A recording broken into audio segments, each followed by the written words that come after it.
Hi guys, adto may bukid. Papunta na kami ng bukid. At itong anak ko ay nakumpisa na mag-video-video. Medyo masarap na siyang kasama dahil ang hilig-hilig niya mag-video. Dahil sa hilig niya nga mag-video ay mangunguha lang ako ng mga video dun sa gallery. Mag-check lang ako dun at saka mag-edit lang ako dun may pang-vlog na ako. Ito ang daan papunta ng bukid ay binibidyohan din. Ay abay malilibat na lang ka sa kanya paghawak-hawak ng cellphone ay napakasiki talaga. Kaya minsan pinipili ko na lang yung hindi masyadong magalaw na video at yun na lang i-upload ko.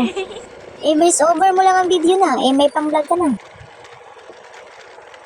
Oh, niagian na siya bukid.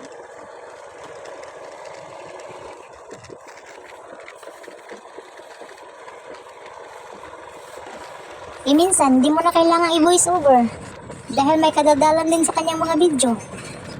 Na kaya lang, yung voice over ko Tagalog, sa kanya Bisaya. Na malilibog talaga kayo. Uy, walang ganon. Sa Tagalog, di ba kasi yung libog? Huwag nyo nang libogin. Nalilibog din ako. Sa kaka-edit ko nga sa mga video na to, nalilibog talaga ako. Kasi nalilibog talaga yung mga mata ko, girl. Wala na akong magawa. Alangan naman ulitin ko pa yung pangyayari at mag-video ulit. Walang ganon. Hindi sana kung may rewind lang ang buhay natin. Gusto ko talaga i-rewind ang buhay ko. Charis! Yung babalik ba ako sa sinapupunan ng nanay ko at babalik ako sa itlog ng tatay ko, sasabihin ko sa kanya, huwag mo na akong isilang. Dahil pobre lang naman ako dito sa mundong ito. Kaso walang ganun, day. Kaya patuloy lang ang buhay. Lalaban tayo. Medyo mahaba na nga itong video na to, kaya gawa na lang to ng part 2. Aba na mamaos tayo sa pag-voice over, ang haba-haba ba naman? Isa haba na ikinuwento ko, umabot na pala kami dito sa bahay ko. Salamat sa patuloy na nga pag-suporta.